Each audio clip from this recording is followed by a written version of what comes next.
Hi guys, welcome back to my channel, Hanakia. Go ahead and subscribe and like this video before we get started. For today, what we're gonna do is 5 ways to practice self-love.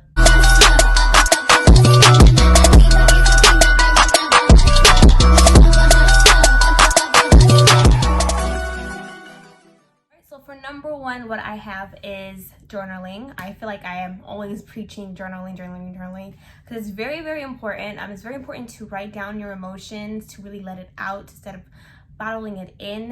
When you are bottling it in, it just, you later on it will explode and you don't know where you're gonna explode. So it's very important that you journal, talk to someone, family, friends, counselor. Make sure that your friends are, good friends. Family members are good family members. They're not ones that are just gonna go and tell everybody about what's going on in your life. Make sure it's people that you actually trust, and make sure that you can go to them and tell them about what's going on. And the thing that I do, which it's probably weird to some people, but I kind of record myself. So what I would do is, if I have something going on and I'm like stressed, and if maybe it's something private and I don't really want to talk to anybody about it, maybe sometimes I don't want people in my business. But anyways, if it's private, what I would do is I would literally, like I said, video camera myself, and I will ask myself questions. So I would be like, okay, what's wrong? How do you feel right now? And I'd be like, I'm angry. Why are you angry? And I will literally let myself like vent in video. And the reason why I video myself is because I can like watch it and like see how I feel like later on in the future, and I can like see how far I've grown. So there's videos that I made when I was in heartbreaks, when I was like making this big decision, things like that, and I will go back and watch it. I'm like, poor thing, miskin, like poor thing was crying her eyes out for what? Anyways, number 2 is dedicating a day to self-love. So when I say I dedicate a day, I mean like once a month, dedicate a day to treat yourself. So for example, I was planning on, before this whole thing started, quarantine, I was planning on having April, every 15th of the month. And the reason I chose 15 is because I was born on the 15th. Anyways, every 15th of the month, take myself out on a date. So that's just you by yourself. So me by myself, and those dates can be to a movie, to a nice restaurant, to maybe get a massage or a facial. It's just something, maybe go to a picnic and paint, just something, like an activity, and that's just by myself, nobody else. So that's one thing I was planning on doing.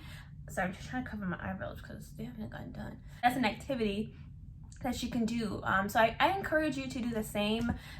Dedicate a day out of the month and pick like a certain day. So for me it was the 15th, yours can be maybe the 9th or whatever number that you like, and each month and that day on the 9th you will go to treat yourself. And it's a solo dolo thing. It's just a good way for you to really learn about yourself, be comfortable being alone, comfortable being in your thoughts, comfortable with just being you and being okay with being alone. People are going to be in public, they're going to see you being alone, and for you to be like, yeah, I'm alone, so what? And I'm okay with being alone. Have that confidence. I think it's a very good thing to have. So I encourage you to do it. So that's number 2. Number 3, sorry, I have to look down. So number 3 is letting go all that is bad for you. And again, this can be a relationship, friendship, work, environment, anything that's bad for you, that's toxic, that's not elevating you, that's not helping you grow, that's putting you down, it's giving you stress. If it's just, you feel like you're stuck and you're just not happy, I don't know, I'm not gonna tell you what to do, but if anything that's not good, it could be a work environment, you're just not happy, you feel like you're not growing, you're stuck. That's something that I had to make a decision in, I believe, when did I leave my job? I think November. I was literally stressed out. They paid pretty good. I was stressed out. I loved it at first, it was amazing, and then I moved to a new account and I wanted to cry.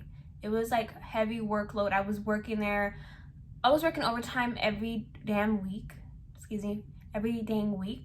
I was stressed out, literally didn't have no time for any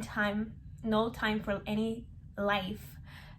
They did not care. Like, I really would go to my manager like, I'm overwhelmed, and she's just like, make sure you meet your goal. Like, she did not care. So I just was like, why am I here? So you know what I did? Each day I would apply to 3 jobs, and each day. I would make sure to at least apply to 3 jobs. Sometimes I'll apply to more. Till eventually I got the position that I have now. So if you are unhappy, stressed, honey, it's time to let it go. Whether it's a relationship, friendship, let it go. Family members, I hope it's not as easy to say let it go because, you know, like you stuck with them. And then another thing that I have is self-care Saturday or self-care day. This is different for the once a month thing that you're doing. So the self-care day is something that you do once a week. So for me, every Saturday I will do self-care. That's when I will do my hair treatments. I'll do a face mask. Literally, I'll do a feet mask. I usually get my toes and nails done when their quarantine's done. So like that would be taken care of. But if I haven't, I will go to the nail salon and get that done. Make sure to do my laundry. I'll deep clean, make my week schedule, things like that. Just for me, something that is for me that's benefiting me. So this is different from your self-care, you know, the once a month thing that you do, because that is an activity you do outside the house. This is an activity that you will do inside the house. Not really an activity. It's more of a self-care thing. So you're doing the facial, you're doing the, you know, you're doing the self-care like act, like the physical thing, the bubble bath, the things like that. But the self-care, the once a month, that's outside the house. You're doing to kind of encourage yourself to be okay with being alone, and you never know who you will meet either. So definitely encourage you to do that, and you know, see if you like it. You never know if you'll meet someone that's mentor opportunity, or maybe a man, or maybe a woman. You never know, but go with a good intention. Don't go to that self-care once a month thing to find somebody. Like, go to really like learn about yourself, and God will bring that if that's what he wants for you. But yeah, that's a different conversation. What I have is practice the art of saying no. Okay, come on everybody, say it with me. No. Ready? No. It's very important that we practice the art of saying no, because sometimes we can all feel the pressure to say yes, especially if it's someone that you love and care about. But I'm encouraging you now, if you do not want to do it, if you just are busy or you just don't see the point of it, if it's like you know, then just say no. Like, you don't have to do stuff you don't want to.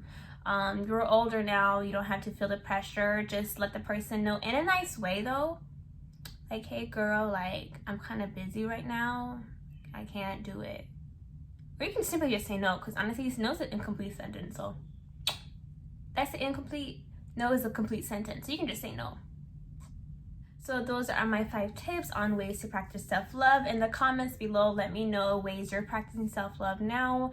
I'm very interested to read that. Let me know if you guys like a part 2. I'll go ahead and do that for you. But thank you for watching, and just be on the lookout for more videos. Again, that's every Wednesday and Saturday. Guys, see you later.